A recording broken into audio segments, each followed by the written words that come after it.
में education, health और infrastructure, ये रोड तामीरात और स्ट्रीट लाइट्स और इन पे ये तीनों शोबे जो हैं इन पे मैं ज़्यादा से ज़्यादा फोकस रखना चाहता हूँ। मेन सबसे जो अहम सूखे के लिए मैंने सोचा हुआ है प्रोजेक्ट, वो है वहाँ पे स्टेडियम का। आज से कुछ माह पहले आप पीटीआई टिकट पे इलेक्शन लड़ने जा रहे थे, आज नून लीग के आप टिकट होल्डर बन गए हैं, तो इस पे आप क्या?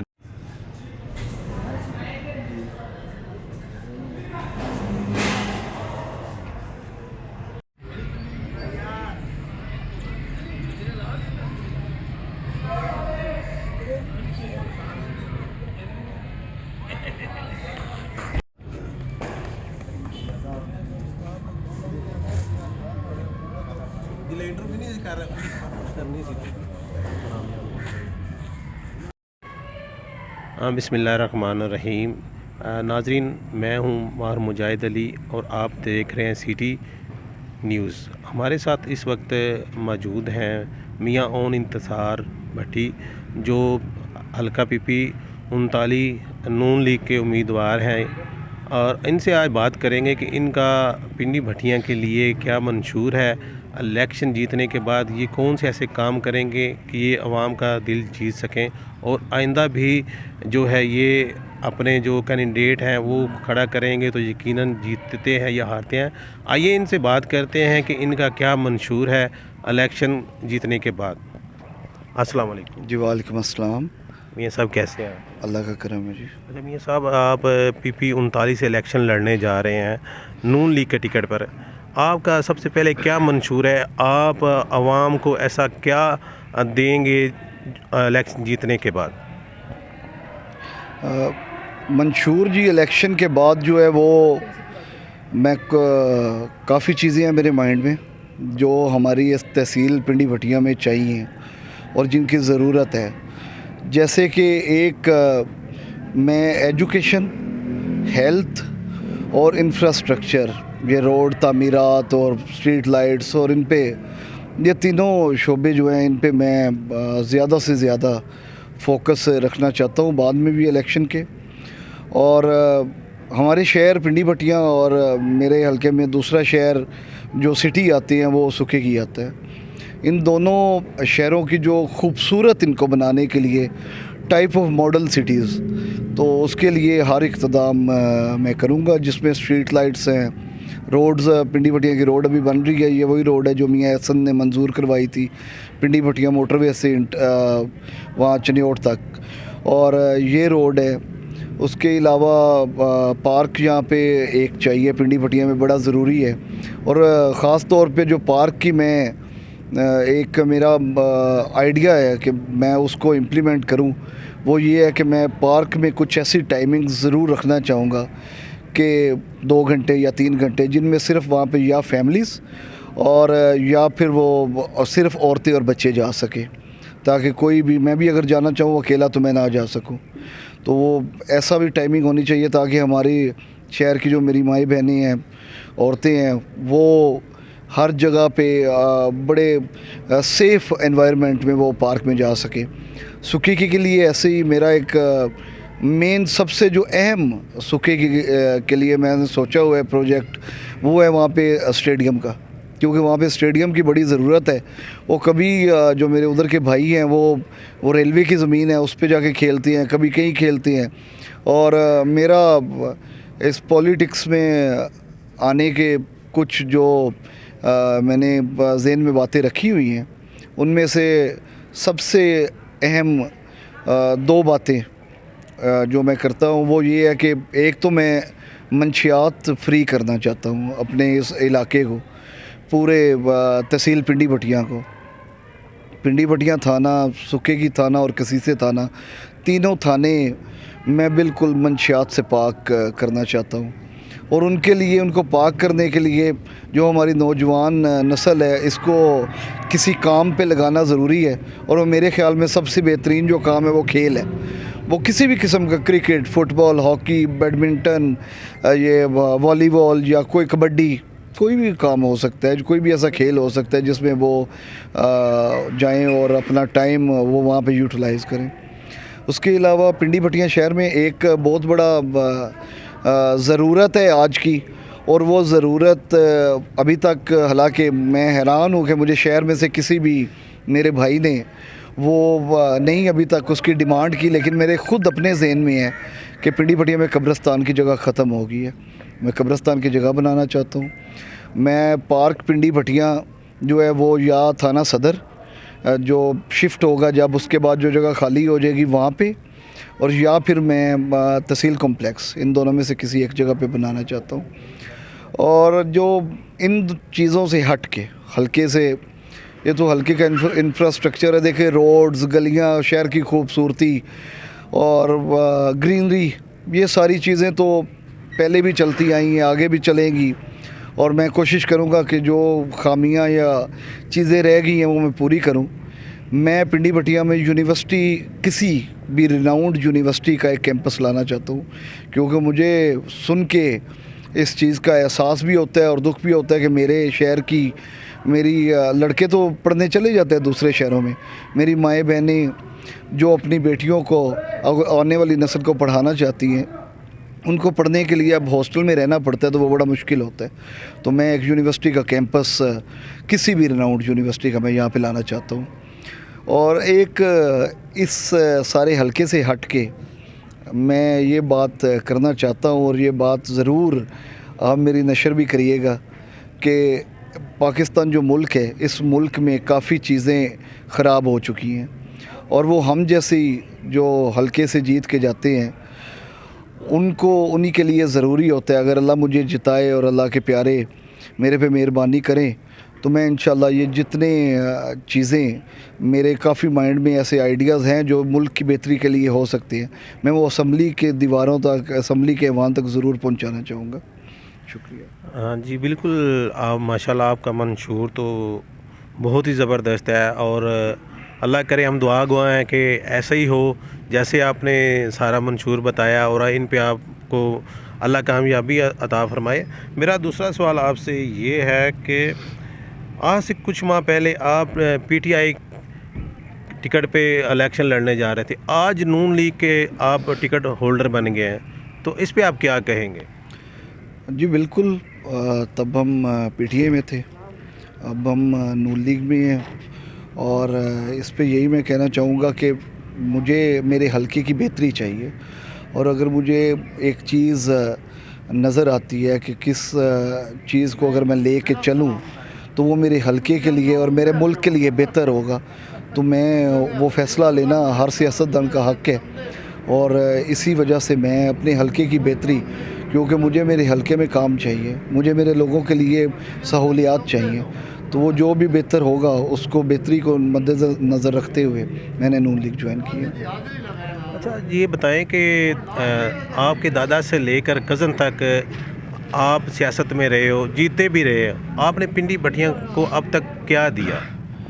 पिंडी भटिया में देखिए, एक मैं ये चीज़ बड़ी मैं बताना चाहता हूँ कि मिसकंसेप्शन यहाँ पे ना बड़ी ज़्यादा है इस चीज़ में। मेरे वालिद साहब जब एमपीए लास्ट टाइम बने तो वो 99 में मुशर्रफ के से पहले वाला टाइम था, मुशर्रफ के आने से। मेरे दादा से लेके मेरे वालिद साहब तक बने, मेरे परदादा के भाई मियाँ दोस्त मोहम्मद भट्टी वो एमएलए भी बने, मेरा कज़न, मेरा भाई एहसन अभी एमपीए था, मेरी वालदा भी एमपीए बनी, लेकिन वो अपोजिशन में थे, तब कोई काम हो नहीं सका। तो ये जो हमारी यंग जनरेशन है ना, उनको वो काम शायद आइडिया नहीं है, उनको नज़र नहीं आते, क्योंकि 24 साल गुजर गए हैं 99 से लेके आज तक। 24 साल में सिर्फ हमें 5 साल, बल्कि 3 साल, 3.5 साल के इक़्तिदार मिले, 21 साल हम इक़्तिदार में नहीं थे। और ये जो हमें इक़्तिदार मिला है, इसके भी आप देखें, जब मेरे वालिद साहब लास्ट टाइम एमपीए थे तो तब पिंडी भटिया में अंडरग्राउंड सीवरेज था, अभी भी रोड की साइडों पे गंदे कुएं बने हुए हैं, वहाँ पे वो डिस्पोज़ल का सारा सिस्टम है, वो उसकी निशानी है। तब माली बाग जो बाग है, पार्क है, वो उस वक्त के शहर के हिसाब से पार्क भी था, कब्रिस्तान भी था। कॉलेज मेरे वालिद साहब के दौर में यहाँ पे तामीर हुआ है, उसका इफ्तिताह बाद में हुआ था, बिल्डिंग मुकम्मल हो चुकी थी। उसके बाद टीएचक्यू की हॉस्पिटल मेरे वालिद साहब के दौर में बने, तहसील मेरे वालिद साहब के दौर में बनी है, उन्होंने बनवाई। मोटरवे के इस बात का मुझे फ़ख्र भी है कि पूरे पाकिस्तान में मोटरवे के सबसे ज़्यादा जो इंटरचेंज है वो हल्का मेरे में आते हैं और हल्का PP 39 में है वो। उसमें पिंडी पट्टियाँ सुखे की और जो बेरा वाला जो सांगला हिल इंटरचेंज कहलवाता है वो भी मेरे हल्के के रकबे में है, वो मोटरवे मिली। उसके अलावा अभी हमें टाइम मिला दोबारा तो मेरे भाई मियाँ हसन ने पिंडी पट्टियाँ स्टेडियम दी है। सूखे की मैं स्टेडियम के लिए पैसे अप्रूव करवा दिए हैं, लेकिन वो स्टेडियम नहीं बन सका क्योंकि वफाक के अंडर वो जगह थी रेलवे वाली, वो हमें मिल नहीं सकी। 1 अरब 10 करोड़ की लागत से सूखे की से किसी से रोड बनवाई। उसके अलावा ट्रॉमा सेंटर पिंडी पट्टियाँ में जब मैंने पॉलिटिक्स में पढ़ने के बाद आया तो मुझे सबसे बड़ा जो मसला एक नज़र आया वो ये था कि फैसलाबाद रेफ़र कर दिया जाता है हमारे हॉस्पिटल को। वो उसके लिए ट्रॉमा सेंटर बनवाया। यहाँ पे बैडमिंटन अभी जाएं खेलने, कोई भी पूरा शहर वहाँ पे जाता है, मैं खुद खेलता हूँ वहाँ पे। और वो बैडमिंटन कोर्ट जो है वो बड़ा ज़बरदस्त, आप जाके देख सकते हैं, इंटरनेशनल स्टैंडर्ड पे बना है। उसके अलावा पिंडी पट्टियाँ से चनियोट रोड बनी है। तो ये इंफ्रास्ट्रक्चर के यही सारे काम है। PC और जो नाले हैं उनकी तो लिमिट ही नहीं है, वो तो बेतहाशा हैं। 26 करोड़ रुपया हमारे अभी भी अकाउंट में हुकूमत के पड़ा हुआ है पिंडी पट्टियाँ सीवरेज का, जिस पे लियाकत अब्बास भट्टी ने स्टे लिया हुआ है। उनके वो जो डिस्पोज़ल है वो उनके पंप के साथ बनना था, वहाँ पे डिस्पोज़ल है। उसके अलावा एक पिंडी पट्टियाँ में जो सबसे बड़ा मंसूबा है, अगर क्योंकि ये नौजवान जो नस्ल है वो पढ़ी लिखी है, O लेवल्स की एक बुक है जियोग्राफ़ी की, पर्पल कलर का उसका फ्रंट है, वो जो उसकी मेन, मैंने खुद वो बुक पढ़ी हुई है। उस O लेवल की बुक में भी इंडस्ट्रियल स्टेट पिंडी पट्टियाँ पे पूरा आर्टिकल लिखा हुआ है। वो मेरे वालिद साहब के दौर में बना था, वो यहाँ पे मंजूर हुआ। जब हम इक़्तिदार में नहीं रहे, मुशर्रफ आ गया, हमारा वालिद साहब का डिग्री का मसला बन गया, तो वो तब अफजल साई साहब स्पीकर बने और वो यहाँ से उसे लेके साइयाँ वाला चले गए। हालांकि यहाँ पे एक मिसकंसेप्शन ये है जी कि वो जी पिंडी वालों ने कैंसिल करवाई। जब वो बनी थी तब हम MPA थे, जब वो कैंसिल हुई है तब तो हम MPA ही नहीं थे। वो ये ना अक्सर आप पे यही इल्ज़ाम है ये इंडस्ट्री एरिया वाला कि ये जब भट्टी बरादरान थे इन्होंने ही वहाँ जाके ना इस पे जो शिफ्ट करवाया, ये आप पे बहुत बड़ा इल्ज़ाम है। आपने इस डिटेल से ये हमें बताया भी था पहले आपके इंटरव्यू में, तो आप सही फरमा रहे हैं। अच्छा, ये आप ये बताएं कि आप अपने जो हरीफ है अपने मुताबिक आप किसको मजबूत हरीफ समझते हैं कि आपका किससे ज़्यादा टाकरा या कांटेदार मुकाबला हो सकता है पिंडी भट्टियाँ हल्के से? असल में इलेक्शन है जी, इलेक्शन में मैं इलेक्शन तो लड़ना सबको ही पड़ता है और सारी जो कैंडिडेट हैं वो जीतने के लिए मैदान में आते हैं। और मैं अभी कबलस वक्त किसी भी ऐसे कैंडिडेट को ये नहीं समझता कि वो मुझसे कमज़ोर होगा, क्योंकि मुझे पता है कि मेरी स्ट्रेंथ क्या है, हल्के की आवाम को पता है कि स्ट्रेंथ क्या है। अल्लाह का शुक्र है कि अगर देखा जाए तो 100 और 50 का मुवाज़ना है, अल्लाह का करम है ये। लेकिन मैं ये समझता हूँ कि वो सारे ही बड़े मजबूत है और हमें डट के इलेक्शन लड़ना पड़ेगा। अच्छा, राइस मीर हसन जो है वो भी जारी बात है इलेक्शन लड़ रहे हैं, तो उनका तो ये कहना है कि वो इलेक्शन जीत चुके हैं, बस ये प्रोसीजर जो है वो गुजरना है, इससे बस इलेक्शन वो अपने ज़हन से जीते हुए। इसके बारे में आप क्या कहेंगे? देखिए जी, वो जो राइस मीर साहब हैं उनका कोई आइडिया होगा, उनकी कोई कैलकुलेशन होगी, लेकिन वो कैलकुलेशन हल्के में, आप भी यहाँ पे हल्के में हैं, बाकी अवाम भी हल्के में है। किसी को अगर नज़र आती है तो अब उसको उनके देखने के एंगल को मैं क्या कह सकता हूँ। वो तो ये भी कहते हैं कि MPA बन के, मिनिस्टर बन के मैं ये काम करूँगा, मिनिस्टर बन के मैं वो काम करूँगा। वो जहाँ पे जाते हैं नौकरियाँ भी बांटते फिर रहे हैं। तो मेरा तो सिर्फ इतना सोच है कि 7 साल हो गए हैं उनको फील्ड में आए, जिसमें से वो 4 साल गायब रहे हैं, ये तो अवाम भी देख रही है। और इन 7 सालों में, और इतने, उनका बेटा भी ऑफिसर है, ख़ुद भी वो ऑफिसर हैं, तो इन 7 सालों में वो किसी अच्छी पार्टी की टिकट तो ले नहीं सके।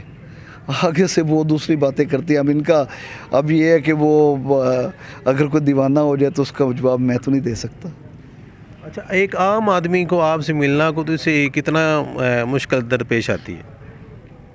मेरा जी सुबह से लेके रात तक तकरीबन 8-9 बजे सुबह से लेके रात को, जब भी मैं हर वक्त 24 घंटे यहाँ पे डेरे पे भी मौजूद होता हूँ, या इधर से निकलूँ तो हल्के में ही कहीं होता हूँ। और कोई भी आ सकता है। देखिए मेरे तो डेरे का दरवाज़ा भी नहीं है, और इसीलिए ही नहीं है कि जो भी आए कभी वो ये ना कि दरवाज़ा बंद है, हर वक्त खुला हुआ है। और फ़ोन जो मेरा है, मेरे 2 नंबर हैं, दोनों नंबर मैंने आज तक अपनी लाइफ में वो नंबर कभी भी बंद करके सोया भी नहीं हूँ। मेरे दोनों नंबर 24 घंटे खुले होते हैं। जब मैं हल्के में कहीं हूँ, वहाँ पे सिग्नल ना आ रहे हो उसकी तो फिर हर कोई समझता है। और हल्के उसके बाद जब भी हल्के से आगे पीछे हूँ, क्योंकि दरिया पे जाएँ तो सिग्नल नहीं भी आते, तो वहाँ पे कोई ऐसा टाइम आ जाए तो उसका कुछ मैं कह नहीं सकता। लेकिन मेरे नंबर आज के दिन तक कभी भी मैंने बंद नहीं किए। अच्छा, आखिरी सवाल है आपसे कि मुखालफिन का ये कहना है कि नून लीग की टिकट हमें मिलेंगी, आप इस पे कितने मुतमिन हैं?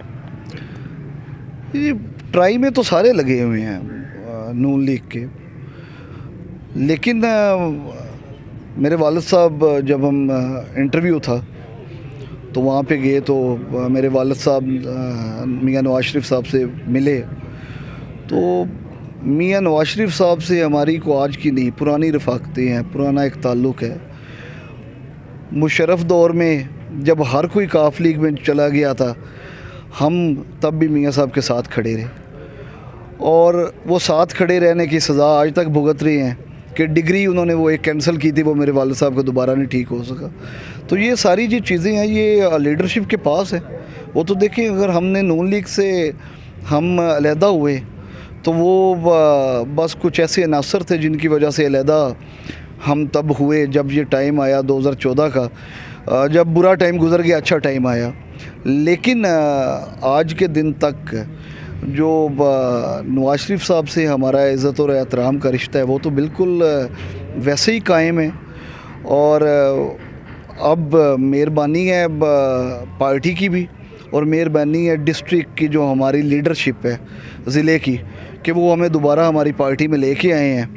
तो इसलिए मेरे ख़्याल में तो इंशाल्लाह 100% है, कोई इशू नहीं है। बहुत शुक्रिया मियाँ साहब। थैंक यू जी बिल्कुल। आप नाजरीन, आपने मियाँ ओन इंतसार भट्टी जो PP 39 से नून लीग के टिकट पे इलेक्शन लड़ने जा रहे हैं, उनका मंशूर भी सुना। अपने शहर की तरक्की के लिए जो उन्होंने बातें की, हम दुआ गो हैं कि ये इन बातों पे पूरा उतरे और हमारा जो पिंडी भट्टियाँ के मसाइल है उनको ऐसा तरीके से हल कर सकें। नाजरीन, आप देखते रहिए सिटी न्यूज़, और नेक्स्ट प्रोग्राम के तक मुझे इजाज़त दीजिए। अल्लाह हाफिज़। इंतसार भट्टी जिंदाबाद, साडे आने वाले MPA जिंदाबाद।